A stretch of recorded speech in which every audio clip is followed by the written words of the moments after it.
The first sound I hear on the morning of the Pinecrest Estate's annual Harmony Festival is not the birds chirping over our perfectly manicured, HOA-approved lawns, but the sterile ding of a high-priority email. I don't even need to open my eyes. It's the alert I set for final invoices and payment confirmations. I slide my thumb across the phone screen.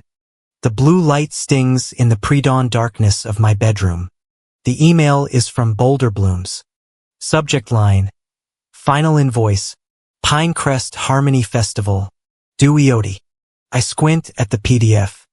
Thousands of dollars for white peonies, garden roses, and the exact non-negotiable eucalyptus Karen Langley demanded for the main stage arch. My gaze drifts to the Built-A section. It doesn't say Taylor Fisher. It says Cedar Finch Events, LLC. That's my company, my small, scrappy, finally profitable business that I built from nothing after years of fighting HOA fines for inappropriate flower colors and excessive flag height. For the past 6 months, I have been laundering the entire Pinecrest Harmony Festival through my own accounts. I used my exclusive vendor discounts, leveraged every supplier relationship I've spent a decade building, and floated deposits on my corporate credit line. I cashed in 3 years of Amex points to cover the string quartet that Karen insisted on for the opening ceremony. I got the community center venue, a glass-walled marvel overlooking the Rockies, for 30% off because I send them 6 figures in corporate business every year. I did it all under the Cedar Finch name. My name scrubbed from every document for one simple reason. If my name was on it, Karen would call it help. She would see it as a daughter's duty to the neighborhood her new husband, my dad, loves so much. But if an LLC was paying, it was a professional service she had secured. It was her victory. It was the only way to get it done without the fight. Without her turning my involvement into a weapon, complaining that I was trying to undermine HOA authority. My phone buzzes again. This time it's a text. Dad. Morning. Tay. Just wanted to check in. Please don't feel like you have to spend a lot on anything for the festival. Karen has handled everything, every last detail. She's amazing. See you tonight. A familiar, dull pressure builds behind my breastbone. I look at the floral invoice on my laptop screen. I look at the text from my father. I type back a single word.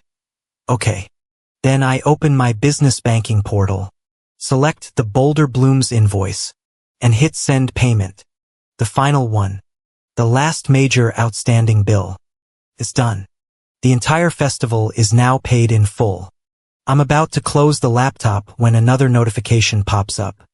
This one isn't an email. It's a secure alert from my bank. Action required. Additional documentation needed to verify a supplementary card issued to a new officer on your account. My blood runs cold. I have no officers on my account. I am the sole proprietor. I click the alert. The portal opens. Please upload verification documents for the supplementary card issued to Karen Langley. She isn't even Karen Langley yet in the HOA records. Dad's wedding to her was only last year. But she's been HOA president for 6 months, ruling Pinecrest Estates like her personal kingdom with rules about lawn height exactly 2 inches, no solar panels visible, and flags no taller than 4 feet. My hands are shaking, but my training takes over. I don't get angry. I get methodical. I open a new tab and call the business fraud department. The hold music is terrible synthesized pop that drills into my skull. Finally, a human voice. This is David. How can I help you? Hello, David. My name is Taylor Fisher. My business is Cedar Finch Events, LLC. I've just received an alert about a supplementary card issued to Karen Langley, and I have never authorized this. I am the only person authorized on this account. David's typing is fast. Yes, ma'am. I see the card right here. It was issued 3 weeks ago following a televerification. I never spoke to anyone. David confirms the caller verified my date of birth and last 4 digits of my social. That was not me. I say, my voice flat. I need that card locked immediately, and I need to know what charges are on it. Of course. I am locking the card as we speak. As for the charges, wow. It looks like there was a significant charge at Belle Lure Bridal Boutique 2 days ago, and several charges at online retailers totaling just over $9,000. My stomach turns to ice. That must have been the custom president's gown she told Dad the HOA board was gifting her. David, I say, keeping my voice perfectly level. I need to hear the recording of that authorization call. The silence stretches. Understood. As this is an active fraud claim, I can play the verification portion. The recording begins. And can you please state your full name and date of birth for verification? Then I hear it. A woman's voice, slightly high-pitched, affecting a professional hurried tone. Yes, Taylor and Fisher. Date of birth, May 4th, 1992. It's not my voice. It's impersonating mine, but the date is perfect. The confidence is chilling. Thank you, Ms. Fisher. And you are authorizing a supplementary card for Karen Langley. Correct. Yes, that's right. She's my new COO for the festival coordination. Just send it to the address on file. The recording ends. David comes back. As you can hear, the caller provided correct verification data. That was not me, I repeat. But I know exactly how she got it. The image flashes 20 years ago. Kitchen table. Karen, then just Dad's girlfriend, helping me with college paperwork. Her pen hovering. Let me handle the financial parts for your dad. Sweetie, she had kept a copy all these years. Ms. Fisher. David says, please file the official fraud claim. I will cooperate fully. I want all supplementary card access permanently disabled. Effective immediately. Yes, ma'am. It's done. I hang up and sit in the silence of my apartment. The sun is starting to rise, casting a sick gray light on the floor.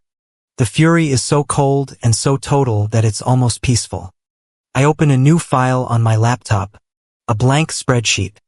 I name it Who Paid. I go back through my bank statements, Amex statements, vendor email folders. For the next hour, I populate the spreadsheet. Column A, vendor. Column B, service. Column C, amount paid. Column D, payer. Boulder Blooms Floral $22,000 Cedar Finch LLC. Mountain View Community Center Rental $40,000 Cedar Finch LLC.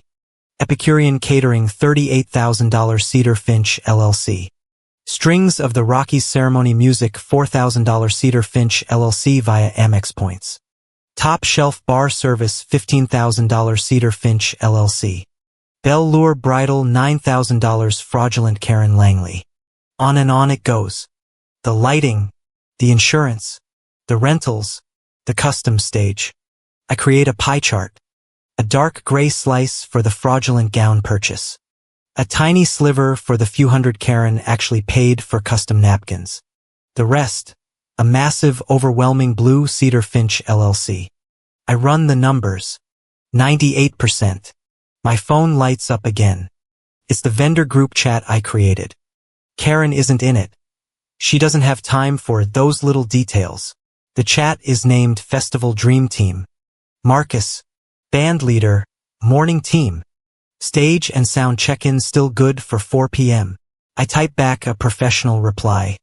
Confirmed. Marcus. For p.m. Locked. AV Tech will meet you at the loading dock. Taylor Fisher. Producer. I close the chat. I close the spreadsheet. I open my photo gallery. I scroll back 1 month. There it is, the screenshot Karen's daughter Tiffany posted on Instagram before quickly deleting it. The physical invitation. Thick cardstock. Gold foil. Graham Fisher and Karen Langley request the pleasure of your company at the Pinecrest Harmony Festival. The digital guest list attached. My finger stops. My name isn't there. I was not on the guest list for the festival I had just finished paying for. I look at the screenshot. I look at the spreadsheet. I think of the voice on the phone call. I think of Dad's text. Karen has handled everything. A slow, Cold smile spreads across my face. I'm not angry anymore. I'm just clear. The festival is going to happen. It is going to be flawless. I am, after all, the producer. Every light will hit its cue. Every song will play on time. Every flower will be perfect. I will let this perfect event proceed. Funded by my work, built on my reputation, and stolen by her. And then at the precise, professionally scheduled moment, the truth will come out. The rest of that day I spend in my home office. My anger has cooled and hardened into the familiar, precise rhythm of professional execution. In my world, emotion is a liability. Contracts are armor. I'm not a daughter right now. I am a producer, and I am reviewing the production binder. I pull up the master contract for the community center. Clause 12.2, the one I insisted on, the primary payer Cedar Finch Events LLC retains final approval authority over any and all day of logistical, technical, audio-visual, and scheduling changes regardless of requests made by the client defined herein as the Pinecrest HOA Board and Karen Langley. Karen thinks she is the client. She's only half right. She and Dad are the face of the event. Cedar Finch is the payer. And in the specialized world of high-end community events, the one who signs the checks holds the kill switch. Next, I open the certificate of insurance. My eyes land on the box labeled Additional Insured. The community center is listed, and right below it as secondary insured party and primary policyholder. Cedar Finch Events LLC at Taylor Fisher. Karen's name is not on the insurance. Dad's name is not. Legally speaking, if a guest trips over a poorly placed floral arrangement, if the champagne tower collapses, if a freak hailstorm shatters the glass roof, the liability rests entirely with the venue and the producer. Me. She is, in the cold hard language of the law, just a high-priority guest at an event I am insuring. A new email pings. From Epicurean Catering. Urgent FB adjustment. Karen Langley called our office and requested an upgrade from the approved Prosecco to Veuve Clicquot for the main toast. This will add approximately $3,000 to the final bill. Please advise if Cedar Finch approves. $3,000 for bubbles consumed in 5 minutes. My hand hovers. Clause 12.2 gives me full authority. It would be a small petty cut. It would humiliate her when the bartenders pour the cheaper already paid for Italian sparkling wine. But I think of Dad. He doesn't deserve that. The goal is not to ruin the festival. The goal is to claim it. A perfect event requires perfect champagne. I type back. Approved. Please proceed and invoice Cedar Finch Events. Then I meticulously save the email chain. I add a new line item in my master budget spreadsheet. Champagne upgrade Veuve Clicquot. Requested by K. Langley. Paid by Cedar Finch LLC. The ledger grows line by line. I move on to the media contracts. The videographer had sent package options. Karen had forwarded the brochure with a note. Taylor, just handle this. Pick the cheapest one. Dad won't care. I didn't pick the cheapest. I picked the Twilight Vow package. It included full raw footage rights and the honored resident interview session. Clause 4. All unedited raw footage remains the exclusive intellectual property of the primary payer Cedar Finch Events. The client HOA board will receive the finalized edited film only post-payment.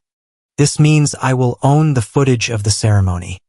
I will own the high-definition footage of her smiling, taking credit. And I will own the footage of my dad sitting down for the private honored resident interview I have scheduled for tomorrow afternoon, just before the opening, an interview Karen, in her flurry of handling everything, doesn't even know is on the schedule. The technical backbone is just as secure. The AV system at the community center is a state-of-the-art digital console. I've already done the tech walkthrough. The access code to that master board is a 6-digit PIN that I set 2 weeks ago. The lead technician Ben knows the protocol. He and his team take their cues from one person only, the producer. They don't care who the HOA president is. They care who signs their timesheet. If Karen screams at him to change the music or turn up the lights, Ben will not touch a single fader until he gets confirmation on his headset from me. I am the ghost in the machine. As if summoned by the thought of her, my phone buzzes. It's a Facebook notification. Karen has tagged my father in a new post. The photo is a soft focus selfie of her and Dad clinking champagne glasses. The caption is nauseating. I am just so overwhelmed with joy and gratitude. Putting together this absolute dream festival with my own two hands, obsessing over every little detail has been the honor of my life. I can't wait to finally celebrate our community tomorrow. Feeling so blessed. With her own two hands. The lie is so audacious it almost makes me laugh. She didn't lift a finger. She didn't source a vendor or pay a bill. She stole $9,000. I take a screenshot. I save it to the secure cloud folder I created this morning. The folder is labeled simply evidence. But Karen's PR campaign isn't just digital. My phone rings. It's my father's Aunt Diane. Taylor, honey, I'm not supposed to be calling you, but I'm at the hotel and some of the longtime residents are here for the pre-festival check-in, and Karen has been talking. She's telling everyone you're not doing well, that you're emotionally unstable right now. She said you had a big falling out over HOA rules, that you're jealous of her position, and that it's probably best if you don't come tomorrow to avoid any unnecessary drama. Unstable. The word hits like a physical blow. It's her signature move.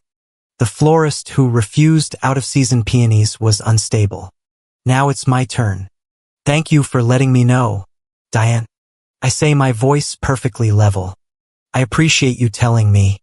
Are you okay? Honey, I'm a professional, Diane. I'll see you tomorrow. So that's the narrative. I am the crazy jealous neighbor. She is the long-suffering HOA president protecting her perfect handcrafted day from my drama. It's a good story. Plausible. Emotional. But my story has spreadsheets. My story has bank statements. The cognitive dissonance is deafening. Every neighborhood communication I see is designed to erase me, while every business communication confirms my total control. My father is caught in the crossfire and he's starting to sense the numbers don't add up. A new text from him. Tay, Karen just told me the caterer upgraded the champagne for free as a festival gift. Isn't that wonderful? I look at the $3,000 invoice I just approved. I look at his text. He's not stupid. He's just blinded by the idea of a happy community. I screenshot the catering email chain. The one that says Karen Langley called this morning requesting an upgrade. This will add approximately $3,000. Please advise if Cedar Finch approves. I text him the screenshot. No comment. Just the image. He doesn't reply for an hour. When he does, it's a different, more hesitant question. Taylor, are you sure Karen is handling all the payments? She seems stressed about money, but she keeps saying it's all taken care of. I open my Who Paid spreadsheet.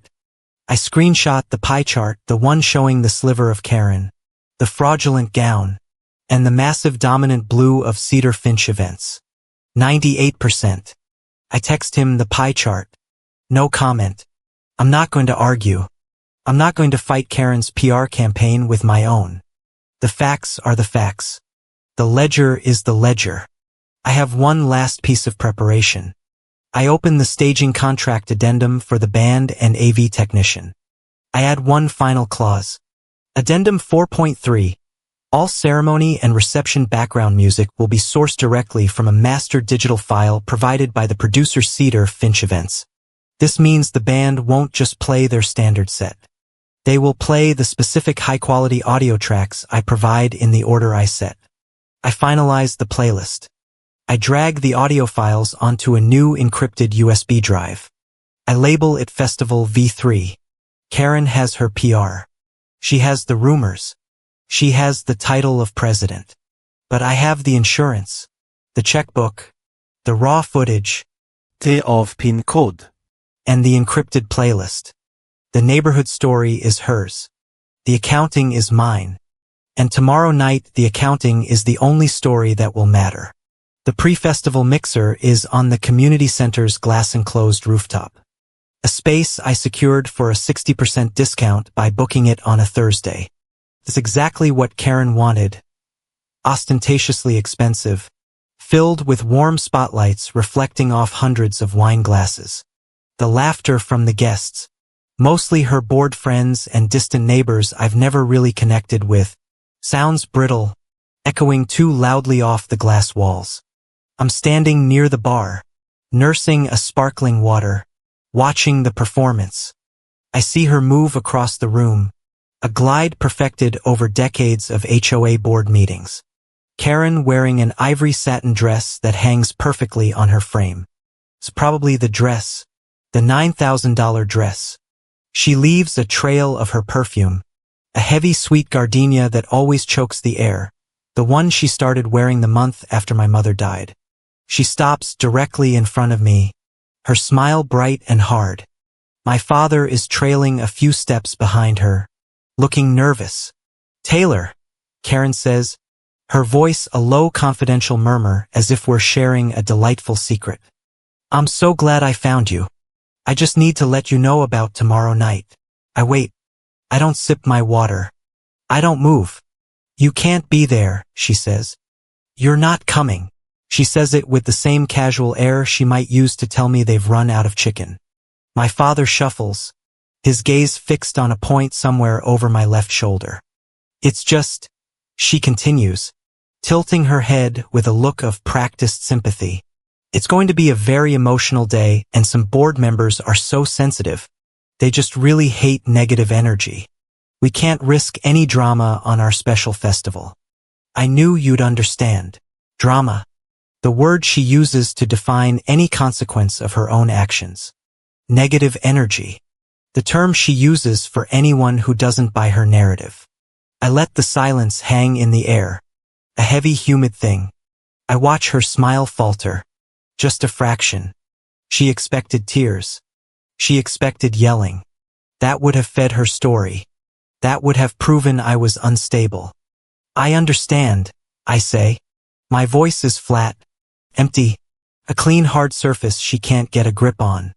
Inside my head the ledger runs. Venue contract paid in full. Catering deposit paid. Final installment paid. Floral invoice paid. Insurance policy bound and active. The festival is paid for. My calmness seems to unnerve her more than any outburst could have. My father finally speaks, his voice thick with discomfort. "Taylor, honey, we just talked about it. Tomorrow is for peace, just for the community."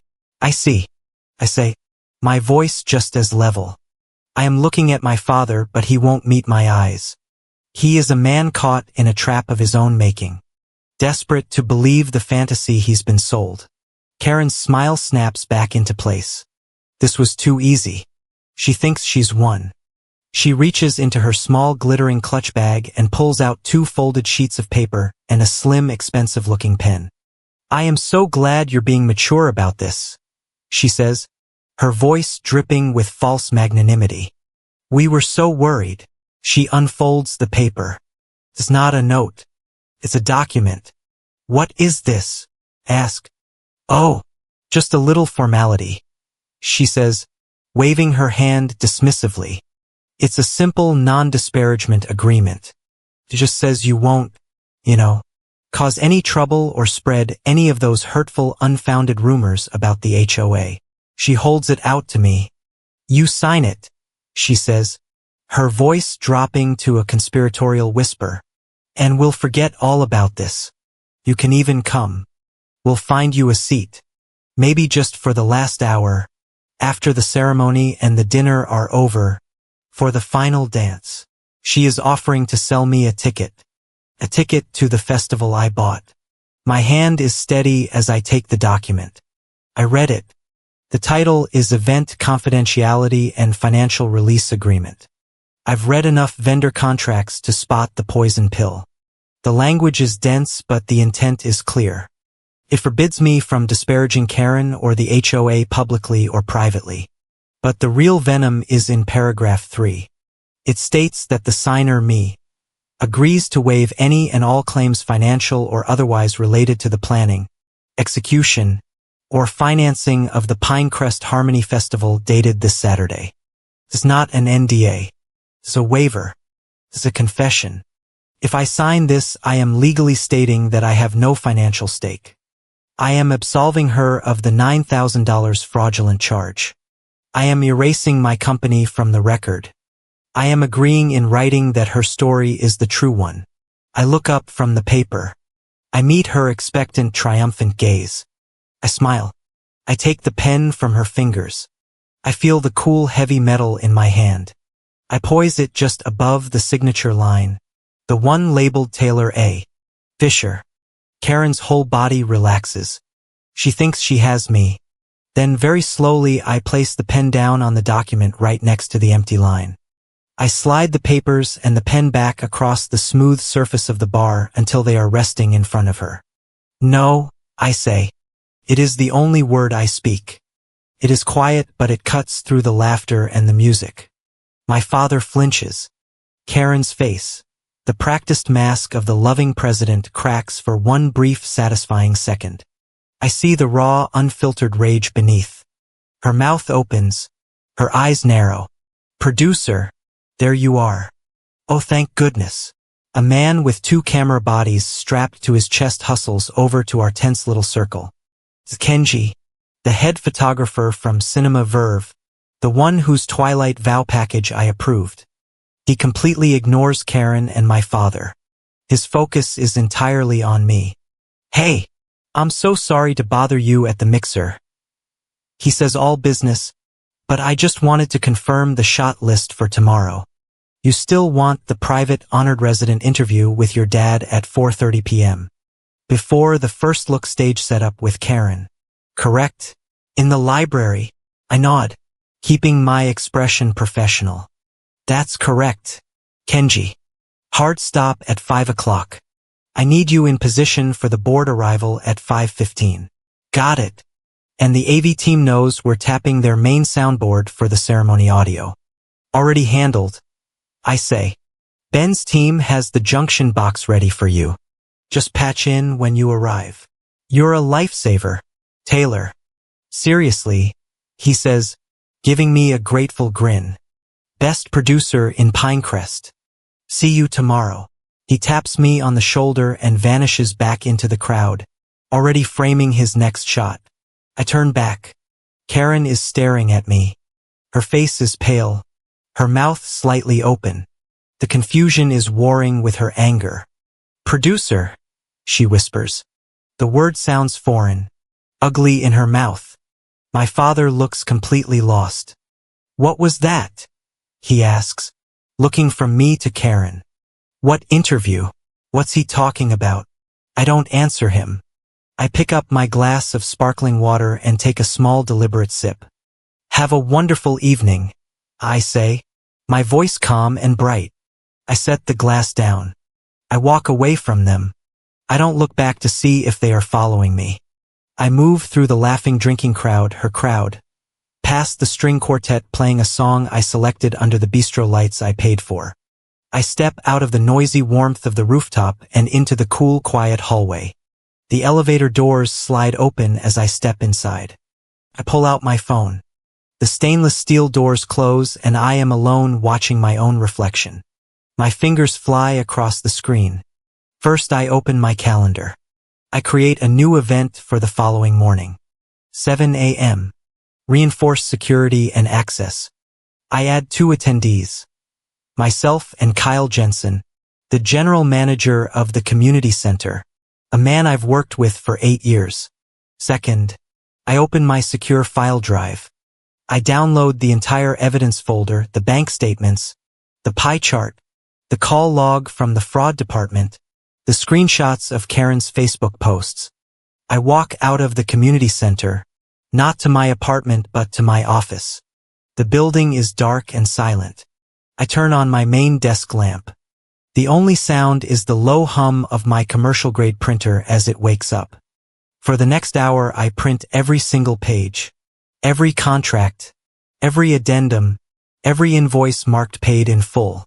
The email chain with the caterer about the view of Clickwat with the line requested by K. Langley, the certificate of insurance with Cedar Finch Events LLC listed as the primary insured, the signed AV agreement, the transcript from the bank's fraud department, the high-resolution timestamped screenshot of Karen's Facebook post. I did it all with my own 2 hands. And finally, the screenshot of the festival invitation. The one that does not have my name on it. I 3-hole punch every single page. The sharp, percussive thunk, thunk, thunk of the punch is the only sound in the vast dark office. It is a steady, mechanical rhythm. I take a new 1-inch black binder from the supply closet. I slide a custom-printed cover sheet into the clear plastic sleeve. It has 2 words on it, centered in a clean, bold 24-point font. Who paid? I snap the binder ring shut. The sound is final. It is heavy in my hands. A solid, tangible object. It is not an argument. It is not a story. It is a ledger. And tomorrow the accounts will be settled. I wake up at 5 a.m. on festival day. I don't need an alarm. Show day. My blood is humming with a cold, clear focus. Before I even make coffee, I check my alerts. My phone plugged in on the nightstand is illuminated with notifications. The smear campaign has begun. I have a Google alert set for my company name Cedar Finch Events. It's pinging. The link leads to Yelp. 3 new reviews. All posted between 2 a.m. and 4 a.m. All 1 star. The first is from Jessica M. Completely unprofessional. I hired Taylor Fisher for my event and she was a nightmare. She tried to take money and then became emotionally unstable when questioned. Had to fire her. Avoid at all costs. The second from Brian W. This planner canceled on us at the last minute. Left us completely stranded just days before our festival. She is erratic and you can't trust her. We are still trying to get our deposit back. The third from Karen S. My friend used Cedar Finch and said the planner was unstable. She kept trying to take credit for things the HOA paid for and caused a huge fight. I would never recommend her. Seems mentally unwell. Unstable. Mentally unwell. Erratic. There they are. Her keywords.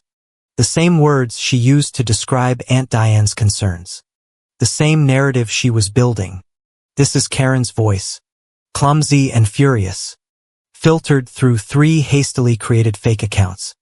She must have been up all night seeding the internet with her story, trying to destroy my reputation before the guests even arrived. I feel nothing. This isn't an insult. It's evidence. My movements are methodical. I screenshot every review. I check the metadata, timestamping each file. I open my laptop and draft a clean professional email to Yelp's Trust and Safety Department. Subject: formal complaint, coordinated fraudulent reviews for Cedar Finch Events LLC. I attach the screenshots. I attach the timestamps. I attach the certificate of insurance for the event I am producing tonight. I attach the fully executed venue contract. My email states clearly and without emotion that my business is the victim of a coordinated libelous attack by a third party attempting to preemptively discredit my financial claims related to an event scheduled for this evening. I hit send. My phone buzzes again. This time it's a text message. A number I don't recognize. You think you're smart, don't you? You are a sick, jealous little BTCH. If you show your face tonight, you will be sorry. Don't come. The crude language. The all caps. This isn't Karen. This is Tiffany. Sloppy, impulsive, and stupid. I block the number. I don't reply. I pick up my phone and swipe down. I tap the do not disturb icon. The little moon crescent glows. Then I go into the settings. I create an exception group. I add Kyle, the community center manager. I add Marcus, the band leader. I add Kenji, the videographer. I add the lead caterer and the head florist. My father's number remains outside the circle. Karen's number is already blocked. The digital noise ceases. The only thing that can reach me now is the event itself. At 6:50 a.m., I am walking through the service entrance of the Mountain View Community Center. I'm dressed in my standard event day uniform, black technical pants, black boots, a black zip-up jacket with the small discreet Cedar Finch Events logo on the chest. I'm carrying my laptop bag and the heavy 1-inch black binder. Kyle Jensen, the center's general manager, is in his office just as I knew he would be. He looks up from a stack of spreadsheets. "Taylor," he says, nodding. "You're early. That means something's on fire." "Not fire, Kyle. Just locking down the controls," I say. I sit across from him. We've done millions of dollars in business together. There's no need for pleasantries. The president, Karen Langley, is operating under the assumption that she has final say on technical and logistical matters. Kyle sips his coffee. "She doesn't. You're the payer of record. Your LLC is on the contract. You hold the insurance policy. The house rules are clear. The producer on the policy is God. She's just the talent. What's the problem?" "The problem," I say, "is that she personally uninvited me from the event last night. She is telling the board I am unstable and not to let me in." Kyle's eyebrows shoot up. He leans back, a slow smile spreading across his face.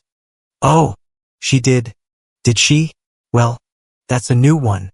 Taylor, your company is legally and financially responsible for every single person in that building tonight. Our liability insurance is contingent on your liability insurance.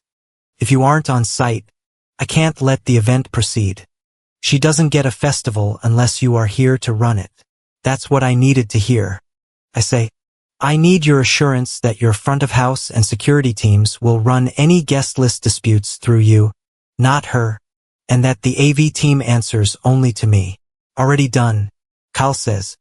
"Ben and his tech crew know the protocol. They only take cues from the producer with the master credentials. And right now that's you." "Good. One last thing." I lean forward. She's tech-savvy enough to be dangerous. "I want the password for the production Wi-Fi changed. The one that runs the boards." Kyle nods, understanding immediately. That private network controls the lighting cues, the soundboard, the microphones, and the projectors. If she got that password, she could try to cut the feed. He types for a few seconds. "Done. New network is CF/primary locked. I'll write the password down for you and Ben's team. No one else gets it."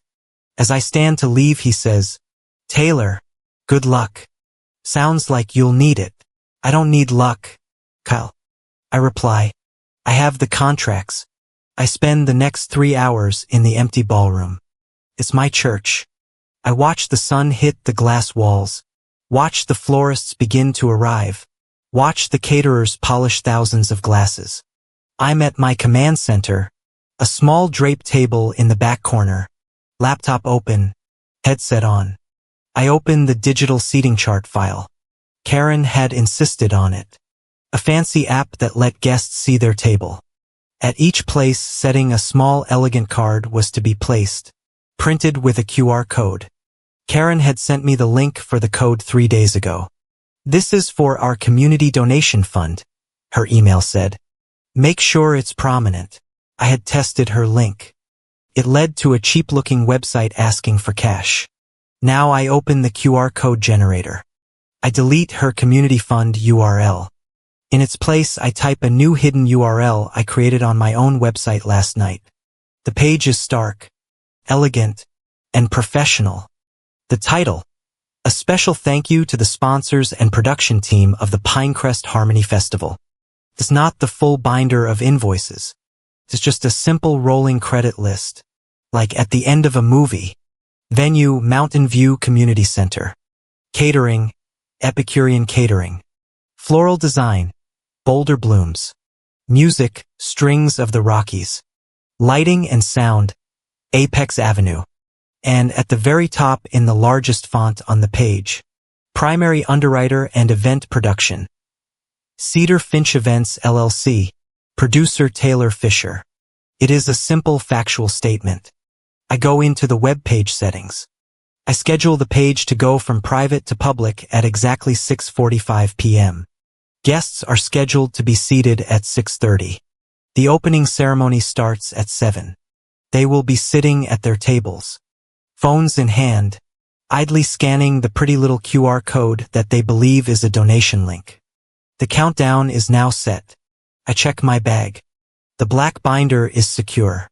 Beside it, my primary show USB drive labeled Festival V3. This is my failsafe. Contains every piece of music for the night.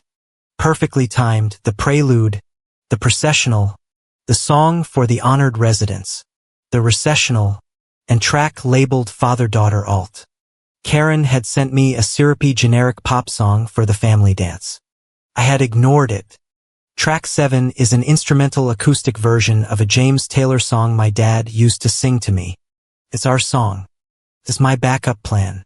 A new message flashes in my whitelist vendor group chat. It's from the florist. Taylor. Urgent. I'm at the loading dock. Karen's 6 upgraded aisle centerpieces. The big ones are on the truck. The supplemental invoice was never paid. It's $2,800. She confirmed the upgrade by phone, but the charge never went through. I can't unload them without payment. My boss will kill me. I see the trap.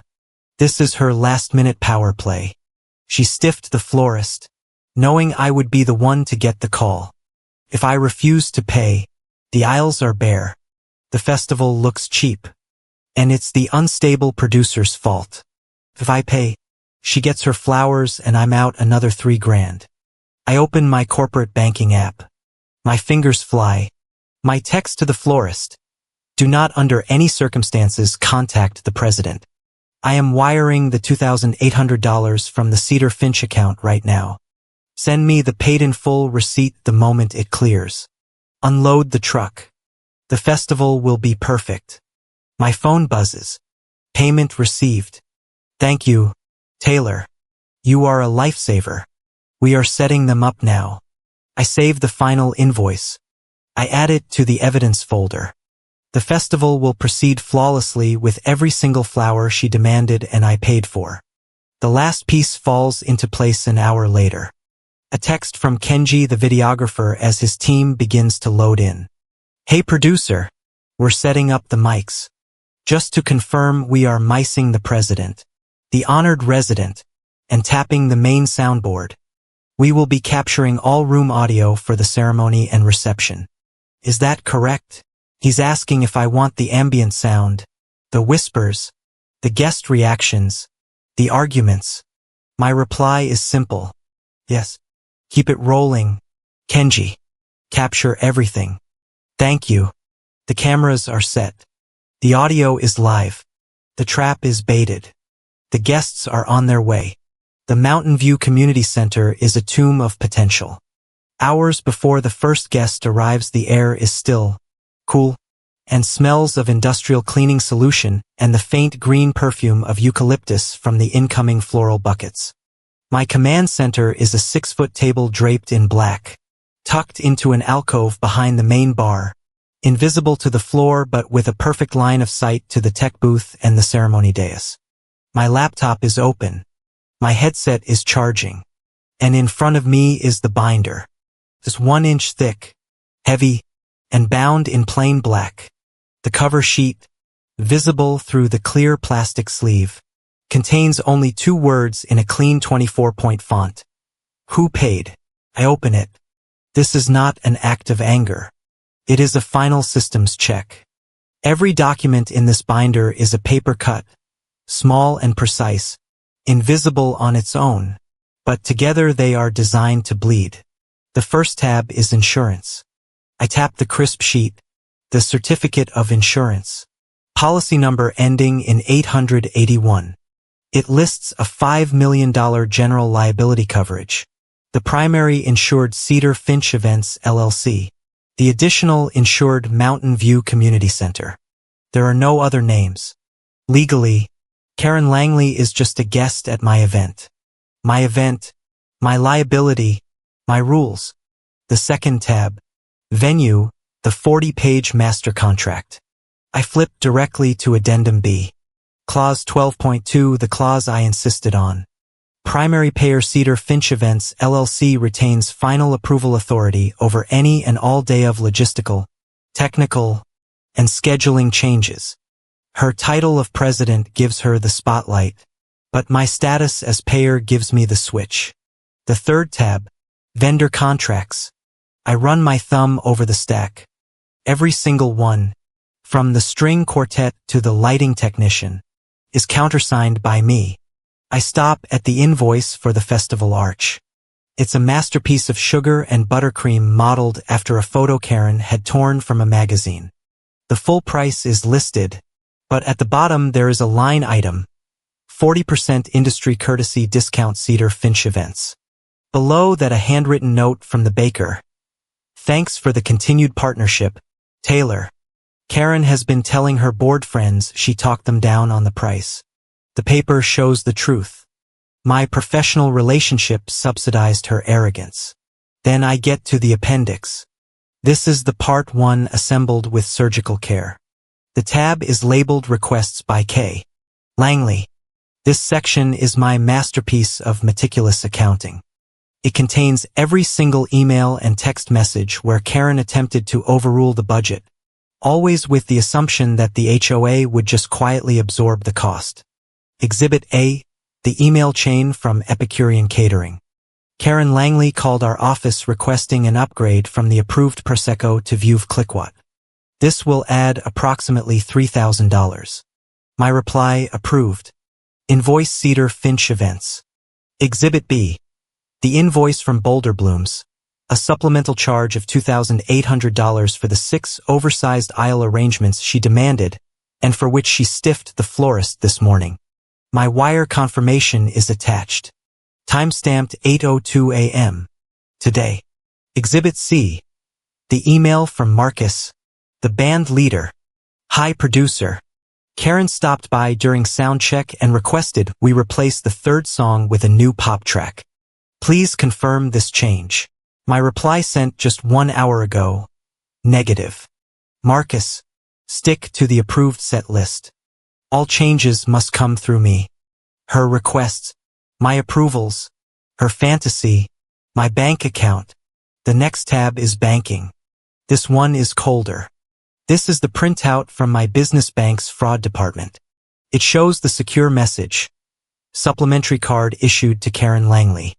It shows the charge $9,000 at Belle Lure Bridal and below it the verification data used to authorize the card.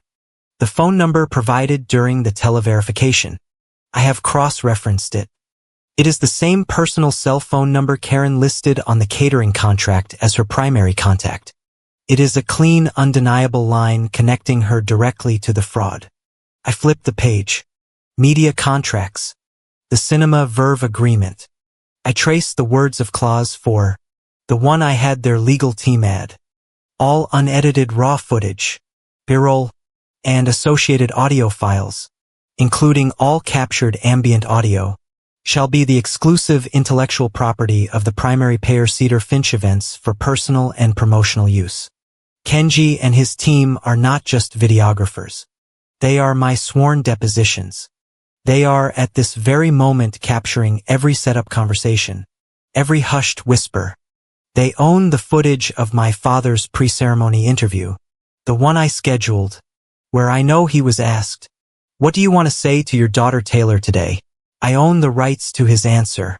I move to AV Technical, the spec sheet for the sound and lighting board. It's a beautiful system, and as of 7 a.m. this morning it is locked tighter than a drum. I review the fail-safe protocol I confirmed with Kyle and the tech lead Ben. If any unauthorized user attempts to shut down the presentation, if Karen in a panic orders a technician to cut the screens, the entire system will default to a locked-out state. Cannot be rebooted. Cannot be changed. Cannot be turned off. Without the producer's 6-digit master PIN, my PIN, the show will go on exactly as I have scheduled it. The last tab in the binder is the thinnest. It is labeled PR versus fax. Contains only 2 documents. The first is the screenshot of the festival invitation I was never sent. The second is a printout of the gushing email Karen sent to the entire 300-person resident list last week. Aunt Diane had forwarded it to me with a simple note. You should see this. I read the highlighted paragraph again. Graham and I are just so thrilled and proud to finally share this day with you all. It has been a true labor of love, and we are so humbled to have built this entire celebration with our own two hands. From the first idea to the last perfect detail, we can't wait for you to see what we created. Her lie in print, my binder, the $200,000 truth sits heavy in my lap. My phone buzzes. It's on my specified do not disturb mode, so I know it's one of the 5 people on my approved list. I check the screen. It's my father. His text message is weak, laced with the anxiety of a man who knows he is standing on a trapdoor. Are you sure tonight will be okay? Taylor? Things feel tense. He's not asking if I am okay.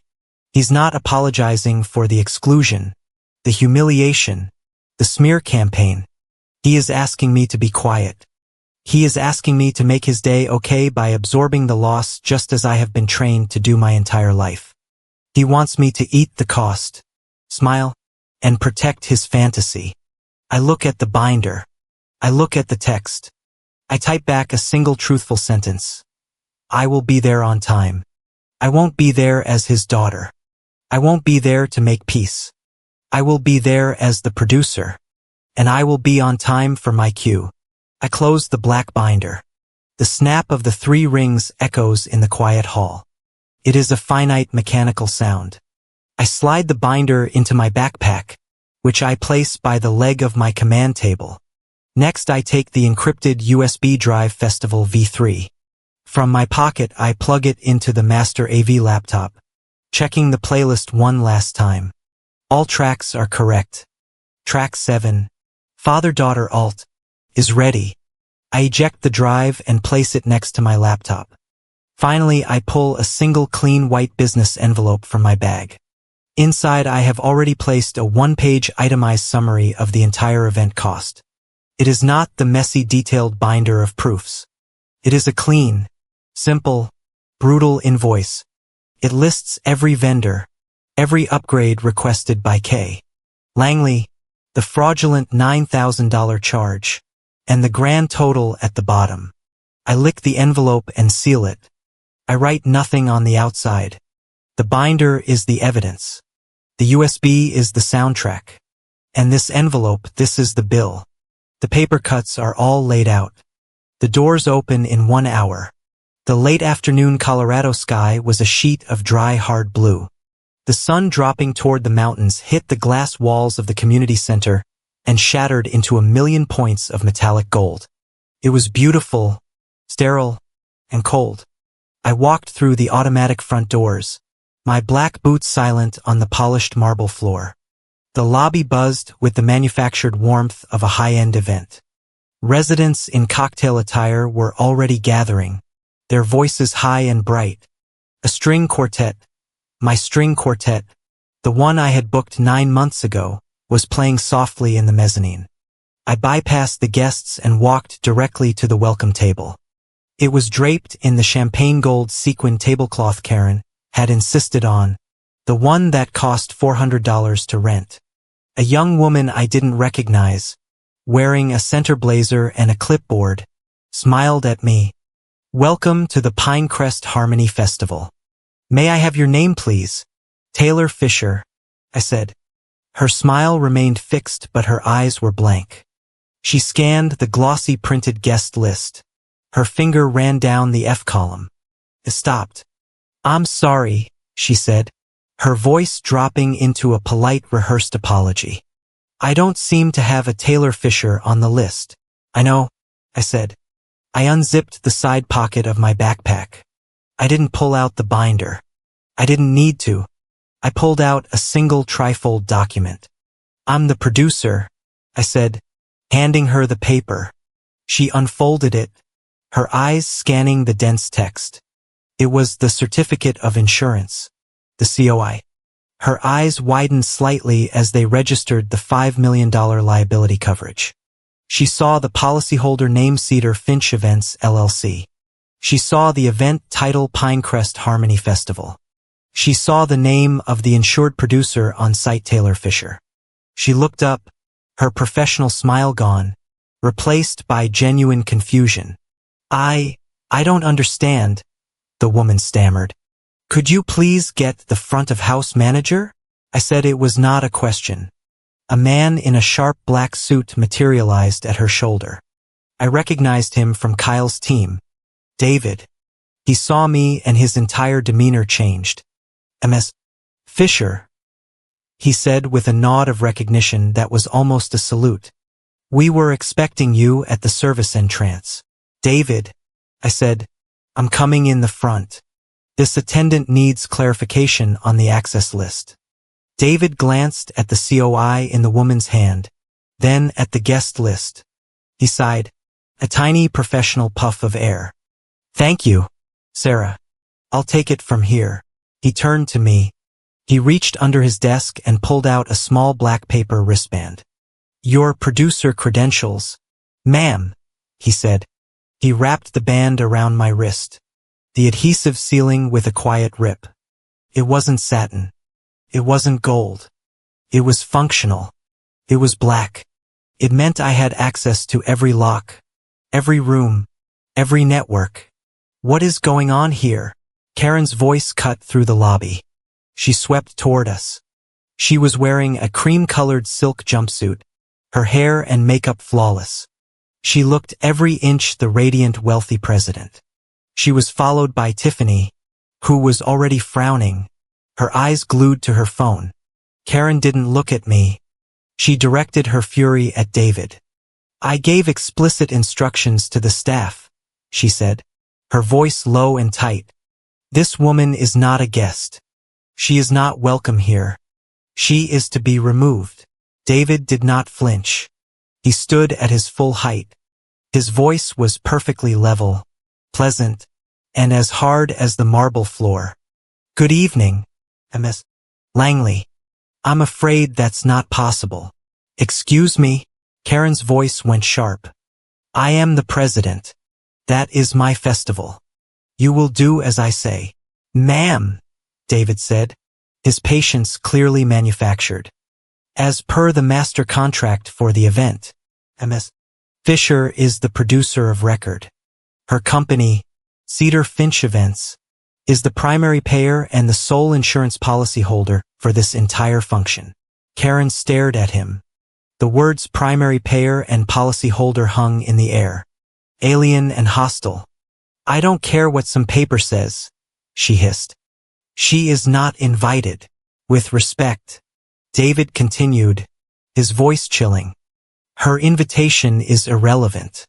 Our contract and our center's insurance requires the producer to be on site to oversee all technical and logistical operations. Ms.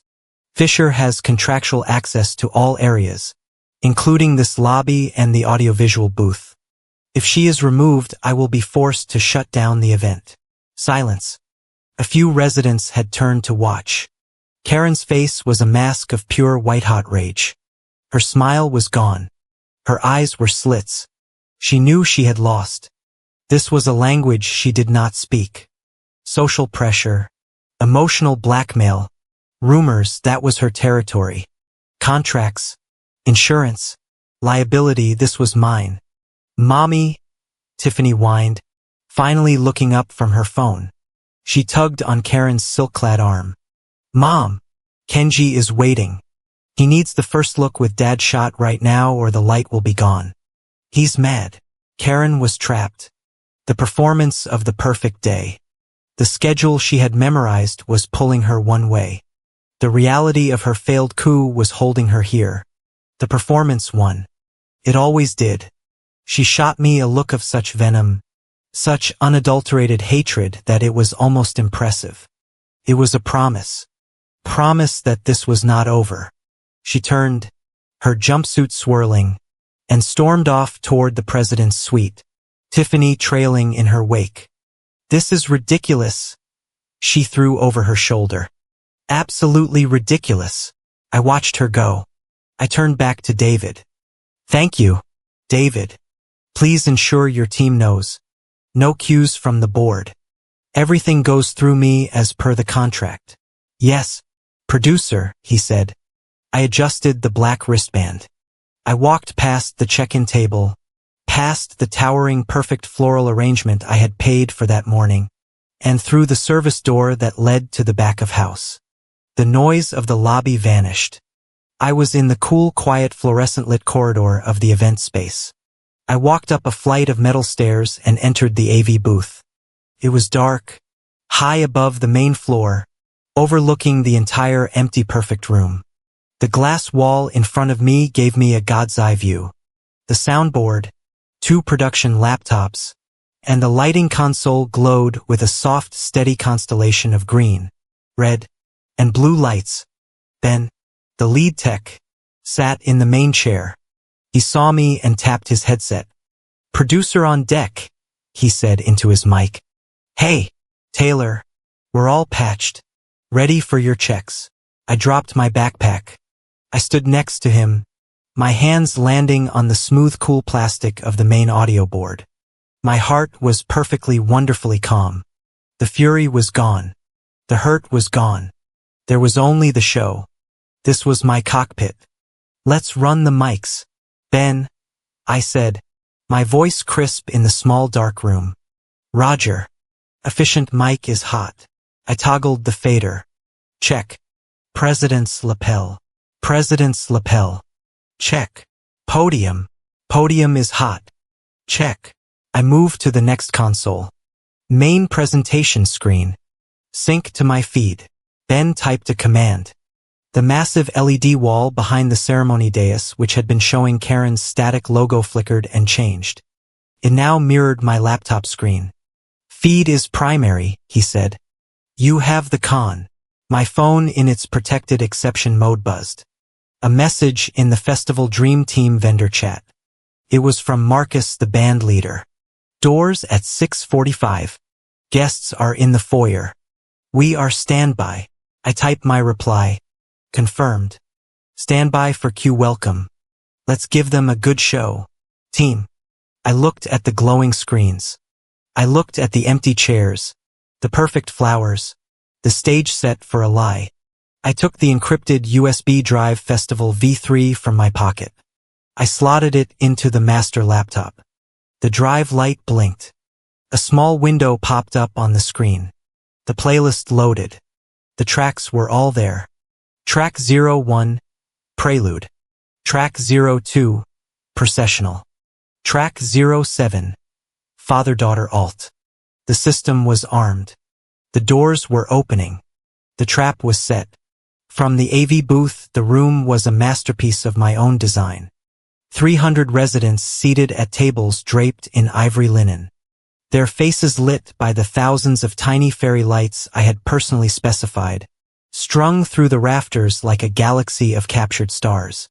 The air was still, pregnant with anticipation, smelling of the white peonies and gardenias that formed the massive perfect archway at the front of the room.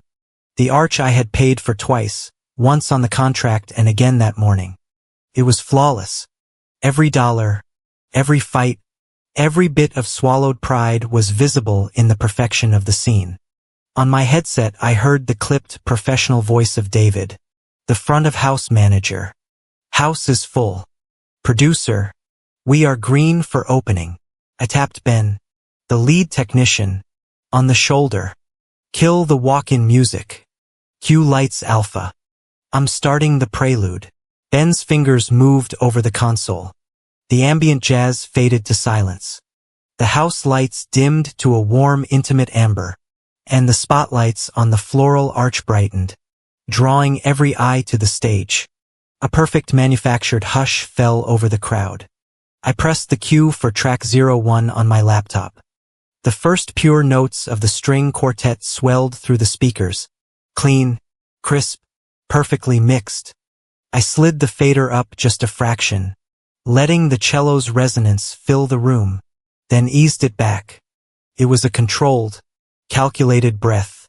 Down below the MC, a local radio personality Karen had hired for his charming voice, stepped to the podium. His suit was immaculate. "Good evening, everyone," he said, his voice amplified perfectly by the microphone I had tested 3 times. "Welcome to the magical evening celebrating our Pinecrest community." The board was in place. My father stood at the front looking pale and stiff in his suit. And beside him, Karen, she was a vision. She was radiant. She was playing the role of her life. As the music I chose swelled, she turned to my father and placed her hand on his arm. It was a gesture meant to look supportive, but it was pure, unadulterated possession. Her smile was fixed, bright, and proprietary. It was the smile of someone who believes they have crafted everything from scratch. The smile of someone who has won. The MC continued, his voice dripping with saccharine sincerity. "It is a rare thing to find a community spirit this true." As he droned on, I saw my father's gaze lift. He wasn't looking at his wife. He wasn't looking at the crowd. His eyes were scanning the back of the room, searching the shadows, the walls. He was looking for me. He was looking for the daughter he had been told was too unstable to attend. His eyes passed over the dark glass of the AV booth, then snapped back. He squinted, trying to pierce the reflection. He saw my silhouette. I didn't smile. I didn't wave. I simply raised my hand. A small 2-finger acknowledgement from the darkness. "I am here. I am on time." I saw his shoulders slump, a visible flinch of guilt before he forced his attention back to the stage. He was a man performing a role just like everyone else. The officiant took the podium. "We are gathered here to celebrate a bond built not just on love, but on shared creation." He was reading from the script that Karen had emailed me, the one I was supposed to have printed for him. "What makes this day so truly unique, so special," he read, his voice swelling, "is the care that went into it. Karen and the board, with their own 2 hands, have built this magical world for us. They created every detail, pouring their hearts into this perfect celebration for you all." As the officiant said the words "created every detail," Karen turned her head. She didn't look at my father. She didn't look at the residents. She looked directly into the lens of Kenji's main camera. Camera 1. I watched her on my high-definition monitor. It was a perfect tight shot. She held the gaze, her smile beatific, angelic. She was claiming it. She was claiming the flowers, the lights, the music, the $200,000 bill. She was cementing her lie on video for all time. It was the most audacious, breathtaking performance I had ever witnessed. I glanced at the digital clock on my console.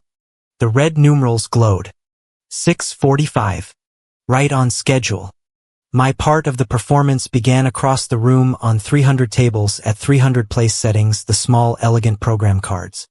On the back of each card was the QR code. The residents had been seated for 15 minutes. The opening was underway. People were beginning to idly check their phones, silencing them, putting them away. But some were curious. Some were scanning the code, believing it led to the community donation fund Karen had wanted. The web page I had built, the one linked to that code, had just switched from private to public. The trap was sprung. From my high vantage point, I saw it happen. I saw it not as a sound but as a change in the light. One phone screen lit up in the middle of the room. A resident, an older man I didn't recognize, looking at his phone. Then another and another. A woman in the 3rd row, one of my father's oldest neighbors, leaned over to her husband. He pointed at his screen. She took out her own phone. The whispers began. At first it was imperceptible, just a faint rustle under the officiant's words, but I could see the shift. I saw heads turn, not to the stage but to each other. Confusion on their faces. More people were picking up the cards, scanning the codes. The murmur spread, moving through the crowd like a current. The ambient room mics, the ones Kenji had placed, began to pick it up. The sound fed into my headset. A quiet, growing static of voices. What is Cedar Finch? A woman near the back. Wait, isn't that Taylor's company? Taylor Fisher. It says primary underwriter. What does that mean? Producer Taylor Fisher. The room was no longer silent. The energy had fractured. The focus was off the stage. The masks were tilting. The residents were not looking at the president. They were looking at their phones. And then they were looking at each other. And then they were looking for my father. On the dais, Karen felt it. The wave of pure, focused adoration she had been basking in had just evaporated. The air in the room had changed. She sensed the distraction. Her smile tightened, a flicker of annoyance. She looked out as if to shush the crowd with her gaze. Tiffany in the front row was of course already on her phone. She scanned the code. I watched her face on my monitor. Her vapid boredom dissolved into confusion, then into pure, stark panic. She looked up, her eyes wide, and stared directly at her mother. Karen saw her daughter's expression. The color drained from her face. Her hand, the one not clutching my father's arm, balled into a fist. She knew. She didn't know how, but she knew. She knew I was here. She knew I had done something. She stood frozen. Her angelic smile warped into a horrifying rictus of suppressed rage. My father, oblivious, was still trying to focus on the officiant. He only noticed the change when his best friend standing beside him shifted on his feet. Then he saw his friend, his oldest friend from the neighborhood, in the front row, pull out his own phone, scan the code, and turn to stare at my dad with an expression of profound, open-mouthed confusion. My father frowned. He slipped his own phone from his suit pocket. I watched him unlock the screen. I watched him open his camera. I watched him scan the QR code on the small program resting on the officiant's podium. The one I had the florist place there an hour ago. The web page loaded. He froze. He read the words. A special thank you to the sponsors and production team. He read the line. Primary underwriter and event production. He read my name. Producer Taylor Fisher. His shoulders went rigid. He lifted his head, his gaze sweeping the room, no longer searching but hunting. He looked past the residents, past the lights, and his eyes locked directly onto mine in the booth. His face was chalk white. His eyes were wide with a dawning horrified understanding. He understood. He understood the screenshots. He understood the pie chart. He understood the producer title. He understood the 98%. He understood the lie he had been standing next to. I met his gaze. I held it. I did not look away. The officiant, sensing he had lost the room entirely, was stammering. He stumbled over the word commitment. The opening ceremony, the perfect performance of masks, had ground to a halt. The air was thick with questions. The MC, panicking at the dead air, leaped forward. Thank you, Reverend, he said, his voice too loud, too cheerful, trying to reclaim the moment. And now we will move to the welcome slides, a special presentation from the happy couple. He was ad-libbing. He was skipping 3 pages in the script. On my headset, Ben the tech whispered, "What the hell is going on? Producer, the room is electric. What did that QR code do?" "Told the truth," I said. I looked at my production schedule. The ceremony was over, but the night was just beginning. He just called my next cue, I said into my mic, my voice perfectly steady. "Stand by on the welcome slides. Fading ceremony. Go to presentation." The MC's voice was a desperate, cheerful noise, a fire alarm trying to pretend it was a dinner bell. "And now we will move to the welcome slides, a special presentation from the happy couple." He had panicked, skipped 3 pages of his script, and called my cue. He had just handed me the controls. On my headset, Ben was all business. "Producer, that's your cue. Welcome slides. Do I advance? My father was still standing on the dais, locked in place, staring up at me. His face was a white mask of disbelief. Beside him Karen was vibrating, her hand gripping his arm so tightly her knuckles were white. She thought the QR code was the end of it. She thought the whispers were the extent of my power. Yes, Ben, I said. My voice was calm, clear, and cold. Advance the cue. My finger clicked the mouse. The feed was mine. The 30-foot LED wall, the backdrop for their entire opening, flickered. The soft-focus romantic photo of Karen and my father vanished. The first slide appeared. It was professional, elegant, and perfectly standard. Thank you to our creative partners. The logos for the florist, the caterer, the venue, and the musicians began a slow, graceful scroll. Boulder Blooms, Epicurean Catering, Mountain View Community Center, Strings of the Rockies. The tension in the room eased just a fraction. This was normal. This was expected. Down on the stage I saw Karen let out a short, sharp breath. She relaxed. She thought she had won. She thought my little digital stunt was over. She shot a look of pure, triumphant hatred toward the darkness of the booth. The scroll of logos finished. The slide held for 3 seconds. I pressed the button again. The next slide faded in. It was not a photo. It was not a logo. It was a document. It was designed in the same clean minimalist font as the festival invitation. Black text on a stark ivory background. The title was large and impossible to miss. Event credits, acknowledgements, a record of payment and insurance for the Pinecrest Harmony Festival. The room went utterly silent. The air was sucked out of it. 300 residents read the words at the same time. I saw people lean forward, their eyes squinting. Down below I heard a sharp, choked gasp. It was Karen. I advanced the slide. The first line of text appeared. Item 1. Venue Location Services, Mountain View Community Center. Purchase Order 45A882 Status. Paid in full.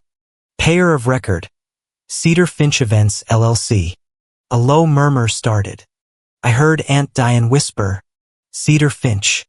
That's Taylor's company. I advanced the slide. Item 2. Catering and Beverage. Epicurean Catering. Initial contract paid in full Cedar Finch Events LLC. Supplemental charge view ClickWhat. Upgrade $3,000. Status. Requested by K. Langley. Approved. Paid by producer. The murmur grew louder. Requested by K. Langley. A man in the front row said, his voice carrying. I thought that was a gift. My father's best friend turned and looked. Not at me but at my father. His face a mask of confusion. My dad looked like he had been struck. He remembered his text. He remembered the lie. I advanced the slide. Item 3. Event Liability. Insurance Policy Number GGL 5M881. Coverage $5 million. Primary insured. Cedar Finch Events LLC Producer. Additional insured. Mountain View Community Center Venue. The business people in the crowd understood this one instantly. The legal and financial responsibility for every person in that room rested on my shoulders. I was not a guest. I was the house. The whispers were now a rising tide of noise. My God, she paid for it. Taylor paid for everything. What is going on? I advanced the slide. The final item. Item 4. Audio-Visual Technical Production Apex AV Contract Status Paid in Full Cedar Finch Events LLC. Technical Control. All lighting, audio, and presentation cues secured. Authorization. Producer PIN required. The subtext was clear. I am in control of what you are seeing. The room had dissolved. The narrative she had spent 6 months building, of the loving president who did it all herself and the unstable neighbor who was causing drama, had just been dismantled in 4 bullet points. The residents were no longer looking at the screen. They were turning in their seats. They were looking at Karen. They were looking at her with pity, with contempt, with dawning horrified understanding. I wasn't finished. I advanced the Q1 last time. A single line of text appeared at the very bottom of the screen. The footer.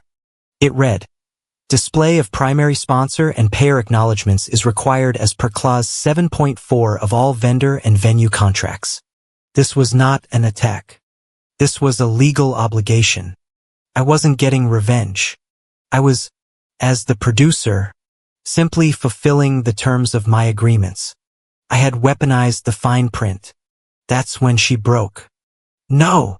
Her voice was a raw shriek amplified by the podium microphone I had left hot. A spike of feedback whined through the room. "Shut it off." She was no longer the blushing president. She was a cornered animal. She pointed not at me but at Ben, the technician, who was clearly visible in the booth beside me. "You tech guy, turn it off now.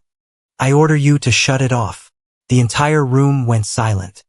Watching the meltdown, Kenji's camera, I saw on my monitor, zoomed in, capturing every second.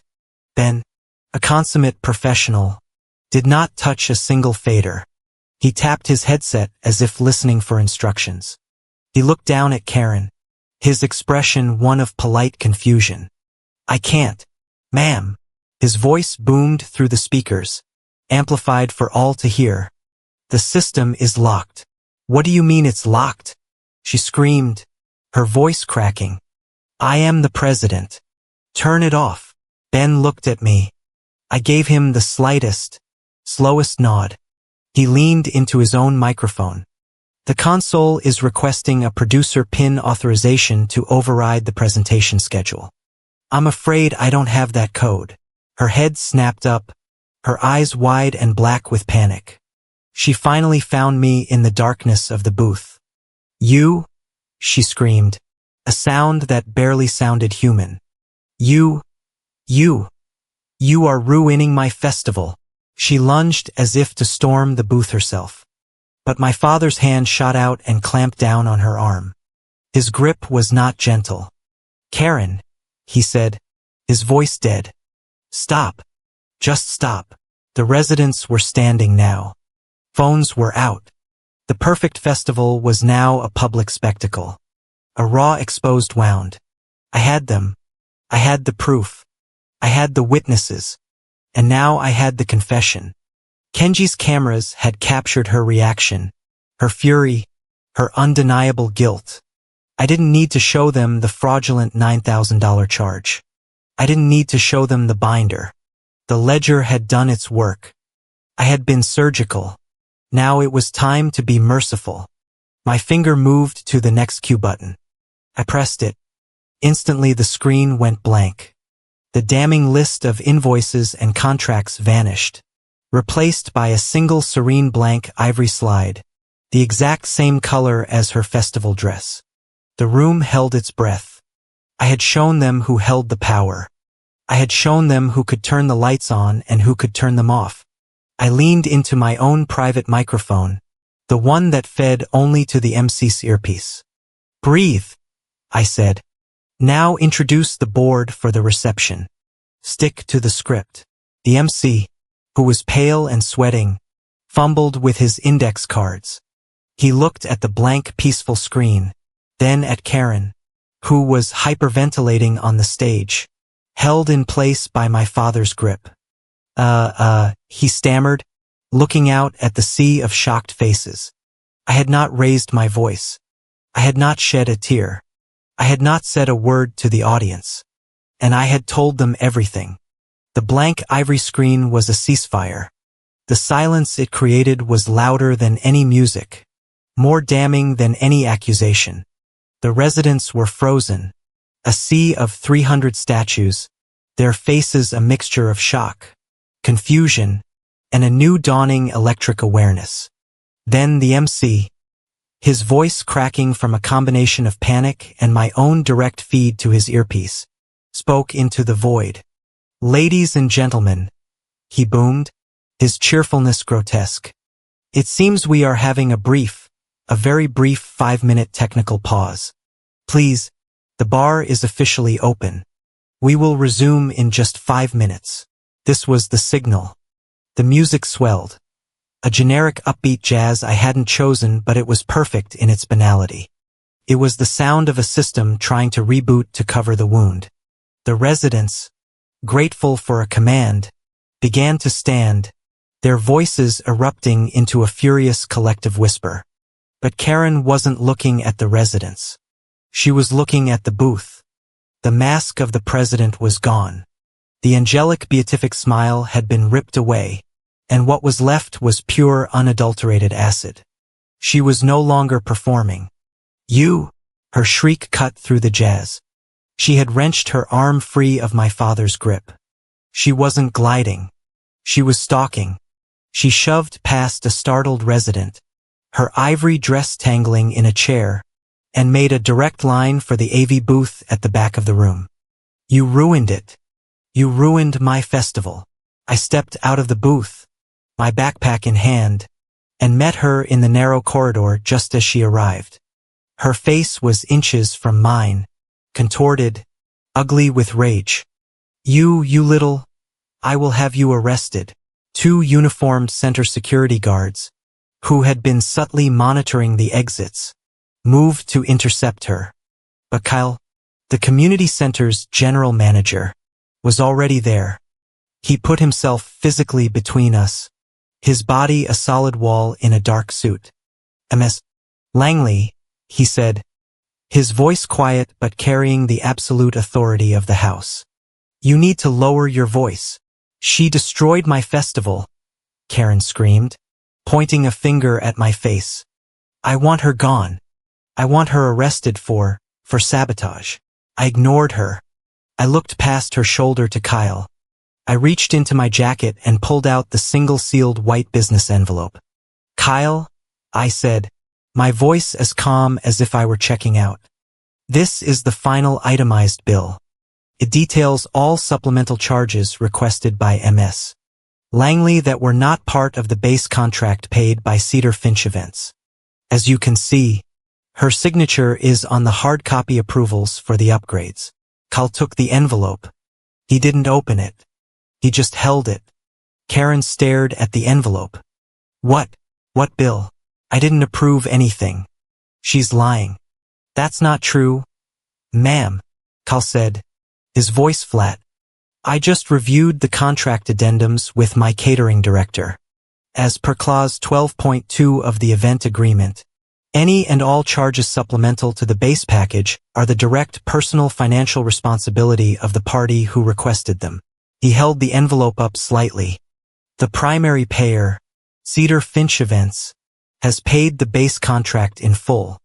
This supplemental bill for the champagne, the floral upgrades, and the rental add-ons is yours. It's due upon receipt." She was no longer just a liar. She was a debtor. "Graham," she shrieked, turning. My father was standing right behind her. He hadn't rushed. He had walked slowly, deliberately, as if wading through deep water. His face was ashen. He looked 10 years older than he had an hour ago. "Graham, she's lying. She's trying to extort us. Tell him." My father just stared at her. His voice was a dry rasp so quiet I could barely hear it. "Karen, what is he talking about? What upgrades? You told me? You told me you handled everything. You told me the caterer gave us the champagne as a gift." Tiffany had trailed behind him, her face puffy and red, her phone clutched in her hand. "Mom," she whimpered. "What's going on? Why did the website say producer Taylor Fisher? Who is that?" "She is no one," Karen snapped, her head whipping between them, her story fragmenting. She's jealous. She's just trying to steal credit for my day. She's mad she wasn't invited." She snatched a place card from the nearest table and threw it at my feet. "See, she's not even on the list." My father's gaze lifted from her to me. His eyes were desperate. He was begging me with one last pathetic look to make this go away, to tell him it was a misunderstanding, to protect his fantasy. I said nothing. I unzipped my backpack. I pulled out the 1-inch black binder, the one with the clean white cover. Who paid? I held it out. Not to Kyle, not to Karen, to my father. Here is the drama, Dad, I said, my voice flat. Here is the negative energy. Here is the unstable daughter you were warned about. He took the binder. His hand was shaking. The plastic cover crackled. He opened it. I watched him read. I saw his eyes scan the first page. The $5 million insurance policy in my company's name. He flipped the page. The venue contract. Payer of Record Cedar Finch Events, LLC. He flipped again, his movements becoming jerky. He landed on the requests by K. Langley tab. He saw the email. Karen Langley called requesting an upgrade view of ClickWhat. He saw the invoice. Supplemental floral requested by K. Langley. His breathing was shallow. He knew it was all true, but he hadn't reached the end. He flipped one more page, landing on the tab marked banking. I knew the exact moment he saw it. His whole body went rigid. His gasp was a choked silent thud. He was staring at the printout from my bank's fraud department. He was staring at the line supplementary card issued to Karen Langley. He was staring at the charge $9,000 Belle Lure bridal. He was staring at the verification data, her personal cell phone number. He looked up from the page. His eyes, when they met hers, were no longer confused. They were dead. The dress, he whispered. Karen's face went white. The dress, he repeated, his voice shaking with a terrible quiet coldness. You told me the HOA board bought you the gown as a gift. You cried. You said how moved you were. Graham. No, she stammered. Finally seeing the trap she was in, she lunged for the binder, trying to claw it out of his hands. It's fake. She faked all of it. She's a graphic designer. She faked those papers. It's just paper. It's not all paper.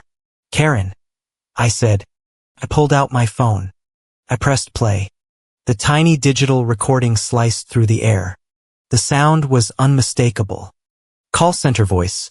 And can you please state your full name and date of birth for verification? Her voice, the fake high professional one. Yes.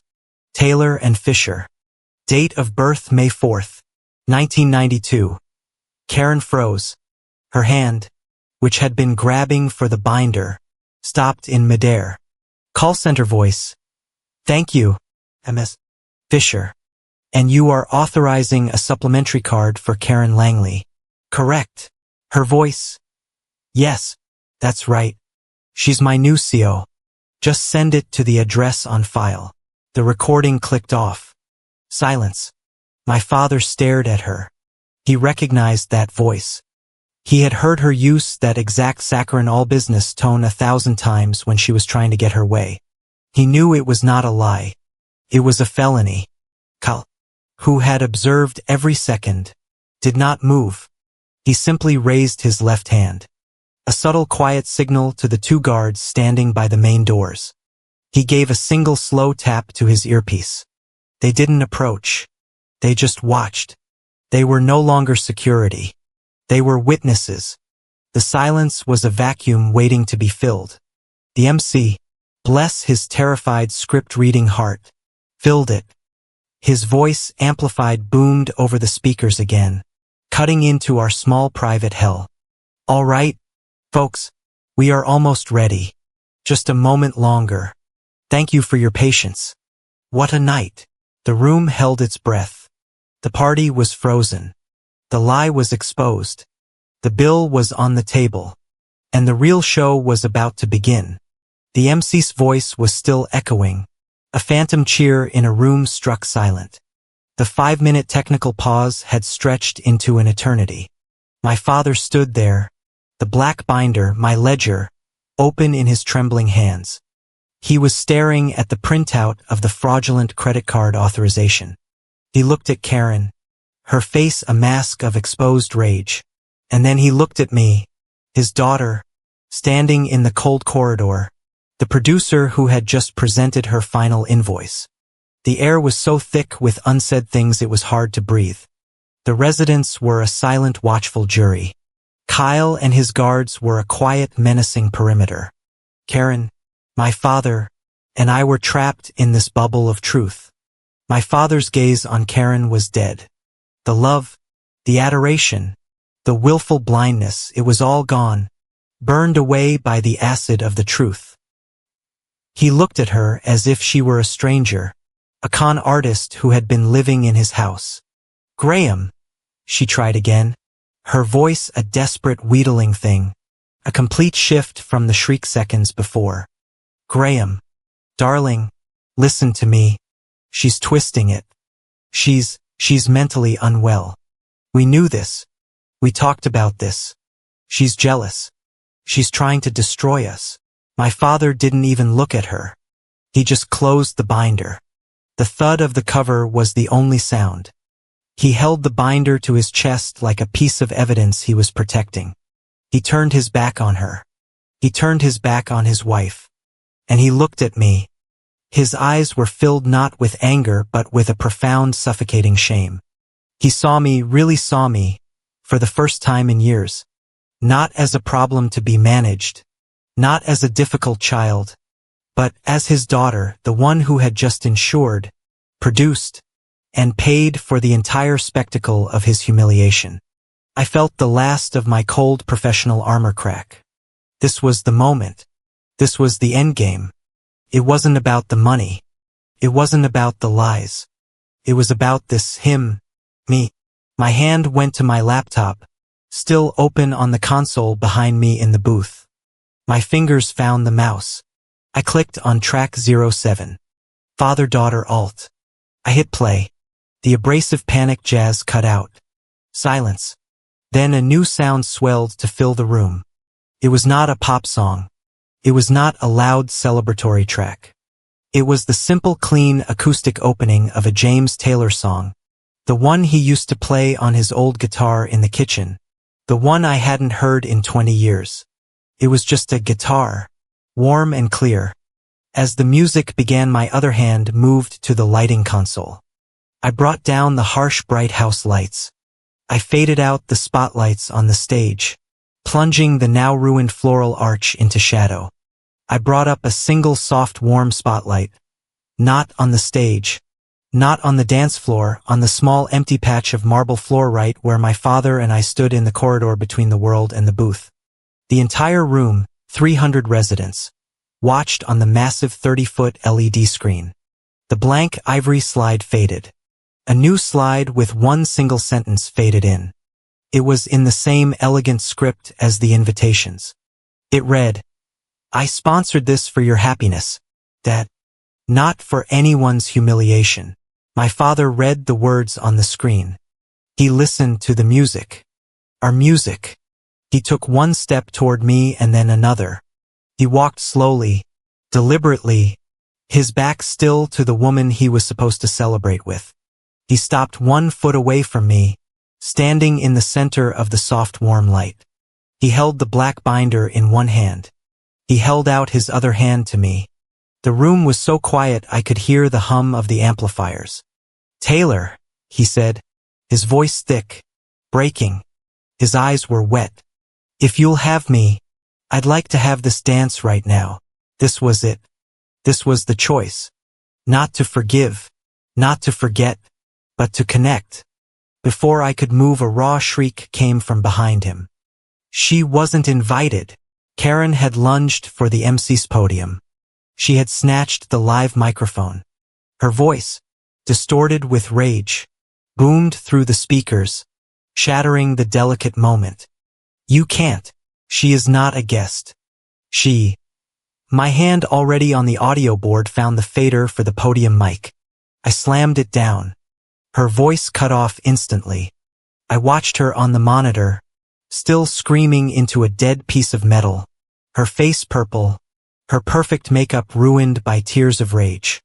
She looked insane, a silent movie of a collapse. My father, who had not even flinched, turned his head just slightly. He looked back at his wife. He didn't yell.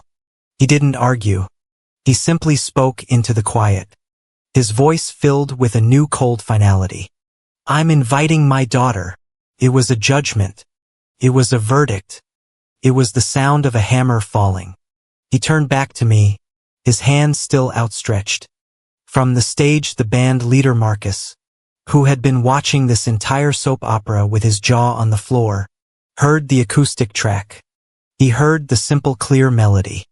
He nodded to his bass player and then to his drummer, softly, perfectly. The live band began to play along with my track, adding a rich, warm, living pulse to the simple guitar. The music swelled, filling the room, washing away the last of Karen's venom. The residents, as if moved by a single silent command, began to step back. They parted, their bodies creating a wide, clear circle around us. They cleared the main dance floor, creating a space for us in the center of the room. My father did not let go of the binder. He tucked it under his arm. I stepped forward. I placed my hand on his shoulder. I put my other hand in his and we stepped out onto the floor. It was not a practice dance. There was no choreography. It was simple. It was honest. We just moved slowly in a circle under the single warm light surrounded by the wreckage of my father's festival. I rested my head on his shoulder and for the first time he held me tightly, his hand holding the binder pressing into my back as if he were holding both the proof of the crime and the victim at the same time. As we completed our first slow rotation, I looked up at the screen. I had set one final cue, a timed automation. The sentence about my father's happiness faded. A final line of text appeared, a dedication to my team, the ones who had worked in good faith, the ones who had helped me build this perfect, flawed, truthful day. It read, "Thank you to the crew who turned a lie into a perfect festival with the truth." Across the room I saw her, Karen. She was frozen.